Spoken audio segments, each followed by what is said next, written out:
They did not just know his name in America.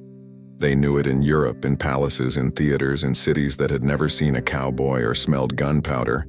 And yet they believed they understood the Wild West because one man had taught them what to imagine. Buffalo Bill Cody was not just a frontiersman. He was the architect of how the world would remember the American frontier, and that power made him one of the most dangerous men of his time. William Frederick Cody was born in 1846 into a nation that was still inventing itself. From an early age, his life was shaped by movement, conflict, and the restless hunger of a country pushing westward. His father died violently, pulled into the brutal politics of slavery and territorial expansion, leaving young Cody to grow up fast in a land that had no patience for childhood. He rode horses, carried messages, hunted and survived, while other boys were still learning how to read. The frontier made him hard. It also made him ambitious. Cody's reputation began with buffalo. He hunted thousands of them to supply meat for railroad workers, earning the nickname Buffalo Bill. But killing animals was not what made him famous. It was what came next.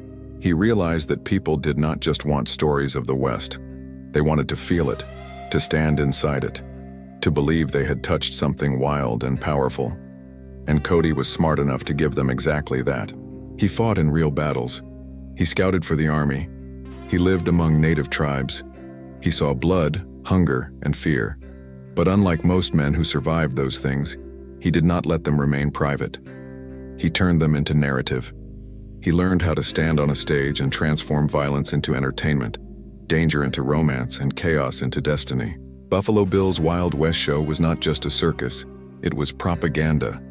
It told audiences that America was brave, righteous, and unstoppable. Cowboys were heroes. Native Americans were obstacles.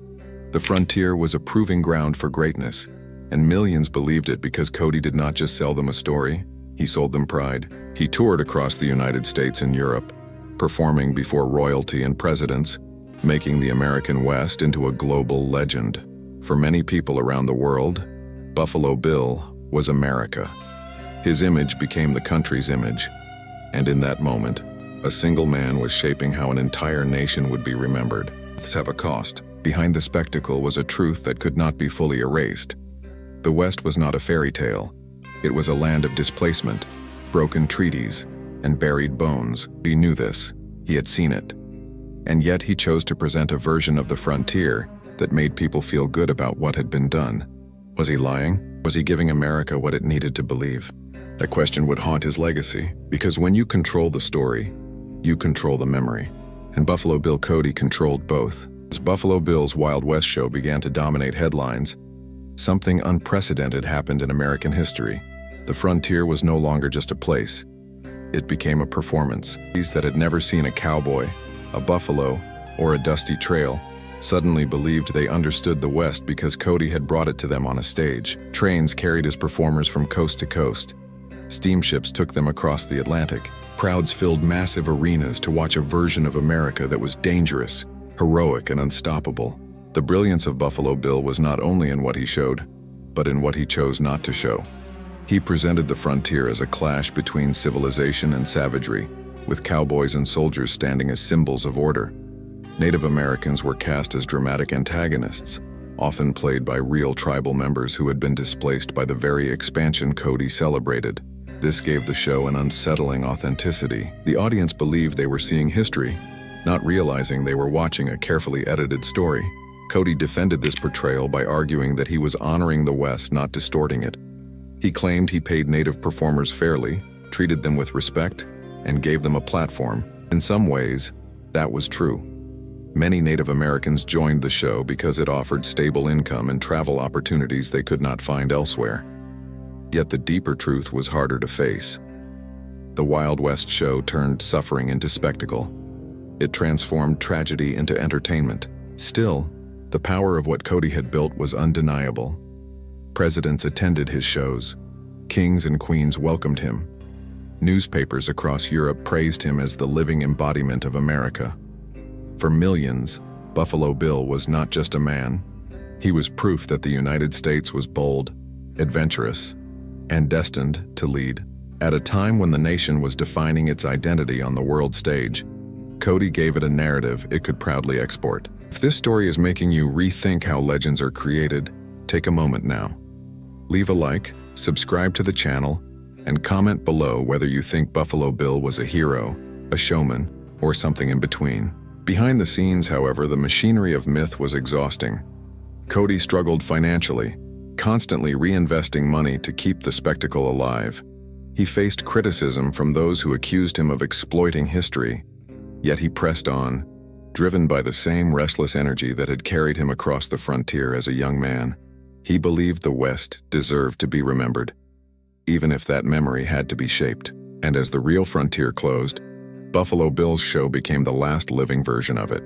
But when the curtain falls, even the greatest illusion begins to fade. As the years passed and Buffalo Bill's Wild West show continued to travel the globe, something quietly began to unravel.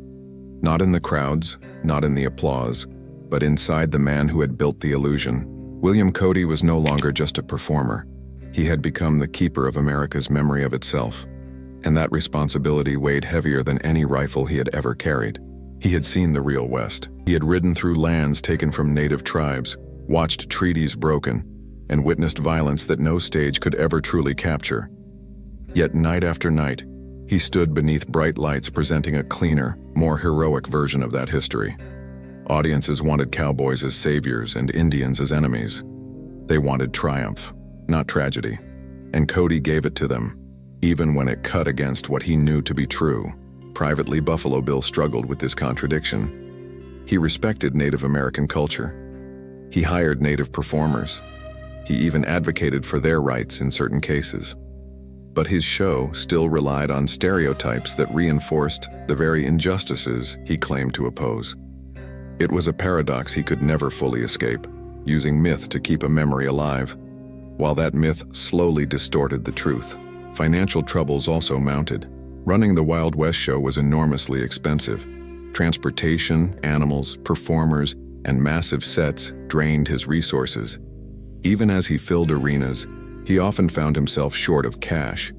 The world believed Buffalo Bill was rich beyond measure. In reality, he was constantly chasing the next performance to keep the machine running, yet Cody could not stop. The show was not just his livelihood, it was his identity.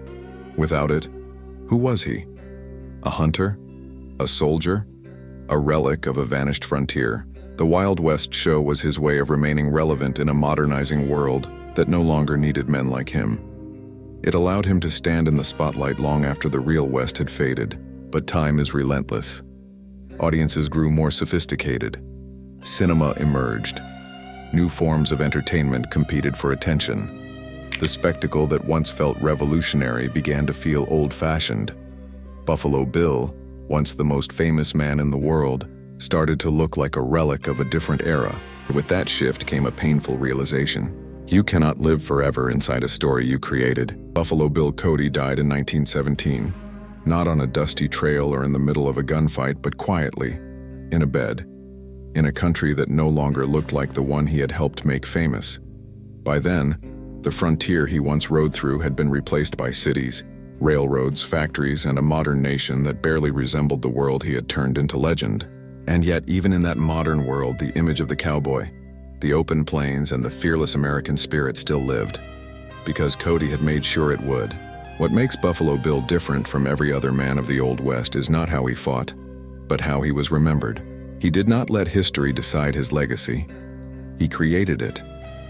Through his Wild West show, he built a version of America that was bold, heroic, and larger than life. He turned a violent, complicated frontier into a story that the world could admire, and in doing so, he shaped how generations would understand the American past. That power is extraordinary and dangerous. Cody's vision gave America pride. It also gave it a mythology that blurred the lines between truth and fantasy. The West became a place of noble cowboys and dramatic battles, rather than broken treaties and displaced people. This does not mean Cody was cruel. It means he was a storyteller, and storytellers choose what the world sees. Yet even in that choice, there is something deeply American. The United States has always been a nation that believes in stories, of opportunity, of courage, of reinvention. Buffalo Bill understood that before anyone else. He knew that people do not live by facts alone. They live by what those facts mean. Today, when people around the world imagine the Old West, they are still seeing Buffalo Bill's creation. The hats, the horses, the gunfights, the heroism. It all traces back to the stage he built. His legacy is not just history, it is culture. If this story made you think about how America tells its own story, take a moment now. Leave a like to support honest history. Subscribe for more deep dives into the men who shaped the frontier. And comment below. Do you think Buffalo Bill preserved the West or transformed it forever? Because the most powerful weapon in history is not a gun, it is a story.